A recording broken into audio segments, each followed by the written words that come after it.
안녕하세요. 부산솔로 국어학번 부설구입니다. 오늘은 캡틴 김상호라고 군대 관련 이슈나 문제점들을 지적하는 유튜버가 있습니다. 거기에서 군생활 8년차 중사가 보낸 내용이 있어가지고 그 내용을 보면서 제 생각을 한번 이야기를 해보겠습니다. 일단 8년차 근무하고 있는 중사입니다. 최전방 부대 여건이 좋지 않아서 최근 뉴스만 봐도 아실 거라 생각이 든다. 오늘 말씀드릴 주제는 제가 이해가 안 되는 이중수의 규정인데요. 전국에서 보이는 장면들은 제각각의 사연을 가지고 입대를 한다.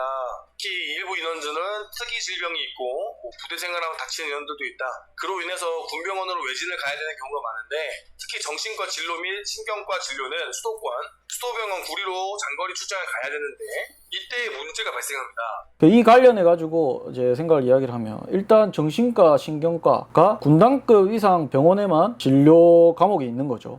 그 말은 전문의가 군단급 이상에만 있다는 겁니다. 이거는 이제 제가 군 생활을 했을 때도 강원도 인제에서 복무를 했을 때 정신과 진료를 받으려면 군단 병원, 철정병원으로 갔어야 됐습니다. 가는 길은 이제 뭐 저도 차가 없어가지고 어떻게 보면 시골 버스 있죠. 그 낚시 용품이나 뭐 담배 팔고 뭐 이러는 조그만 구멍가게 같은 그런 데에서 표를 사가지고 갔던 기억이 있습니다. 일단은 이제 전문의, 신경과 전문의, 정신과 전문의인 군의관들이 지원을 안 한다는 거죠. 의사 자격이 있는 사람들은 보통 이제 공중보건의로 갑니다.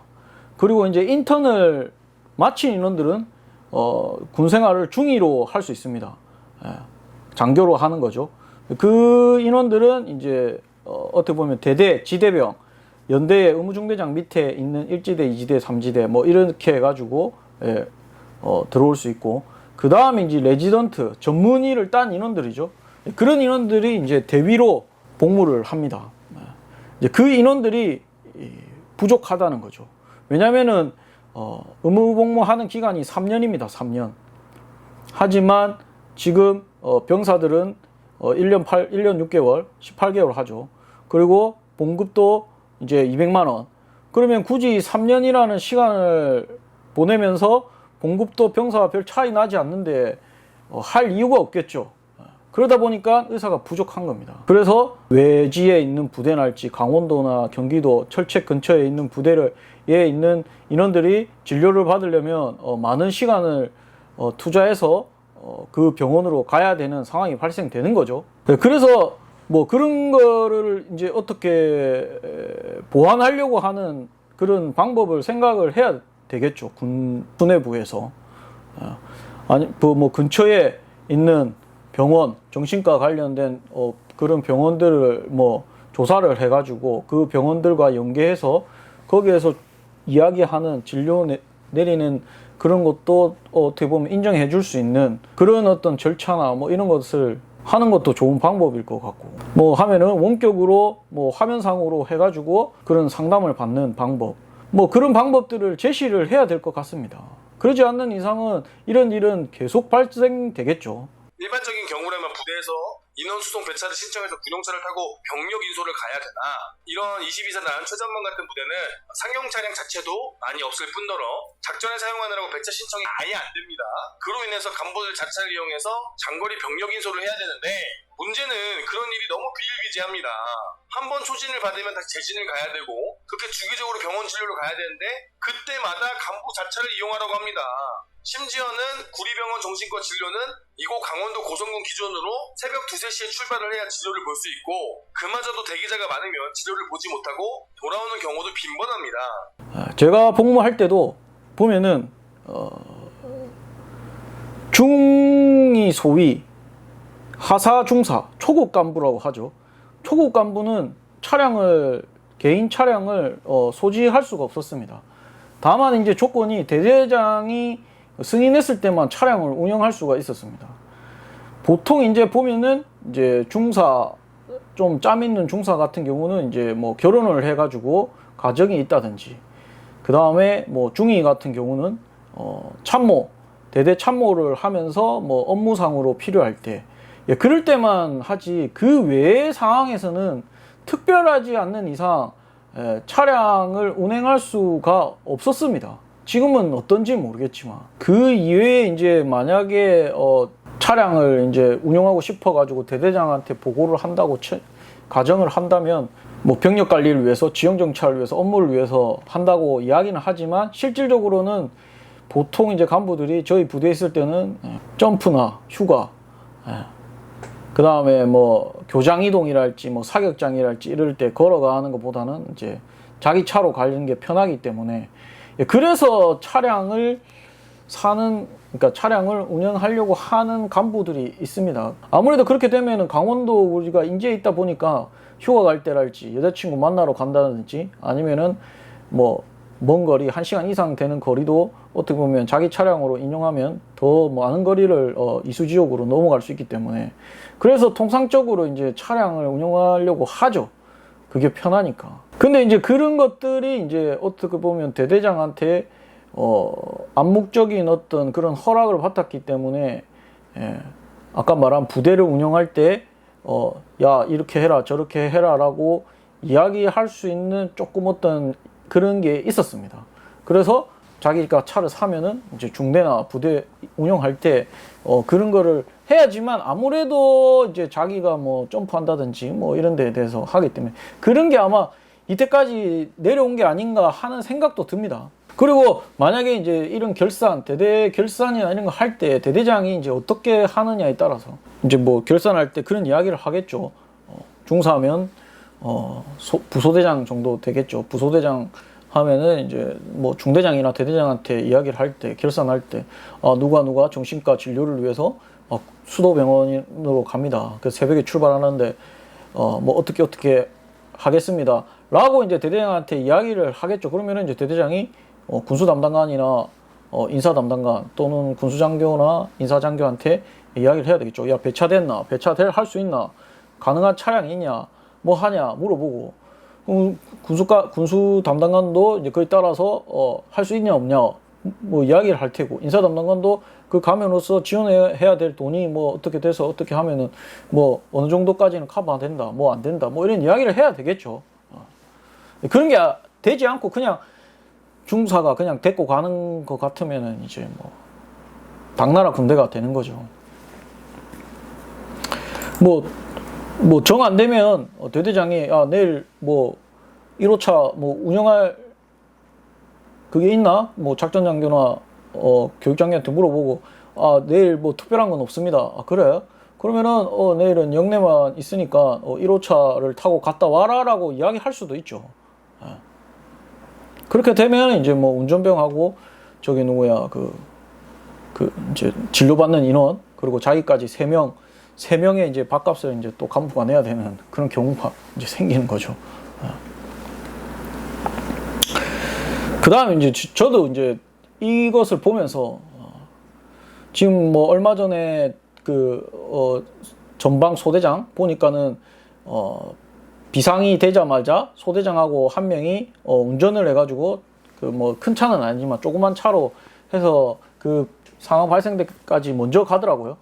그런 것처럼 웬만한, 그러니까 지금 현재 있는 소대들도 좀 그런 차량이 있었으면 합니다. 그러니까 즉 이제 운전병이 있는 차량 말고 운전 면허만 있으면 누구나 운영할 수 있는 차량 한 5명 정도 탈 수 있는 차량, 그 정도 차량을 경유나 아니면 전기차나 뭐 이런 차로 해가지고 전술 차량처럼 그런 게 한 개 소대에 한 대씩은 이제 배치돼야 될 때가 아닌가 그런 생각을 합니다. 제가 그 메티스엠 소대장 할 때 4.1톤이 이제 저한테 있어가지고 제가 한번 그 항공 화력을 유도하는 뭐 그런 교육인지 평가인지 모르겠는데 교육이 있어가지고 어떤 지역으로 갔을 때 공군들이 왔었거든요.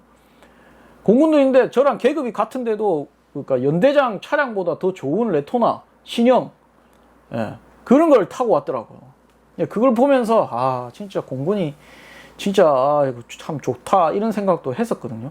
그런 것처럼 제가 볼 때는 이제 물론 작전에도 운영할 수 있고, 그리고 이제 평시에도 병력들을 뭐 어디도 뭐 이동한다든지 뭐 한다든지 뭐 아니면 지형정찰을 간다든지 뭐 훈련관 이동을 뭐 이제 뭐 간부나 누가 탄약하는 사람이나 뭐 중대장이나 이렇게 갈 때 그런 차량 한 대를 이제 운전병 없이 운영할 수 있는 거, 면허증만 있으면 할 수 있는 그런 차량을 하나씩 제공하는 것도 괜찮다고 생각합니다.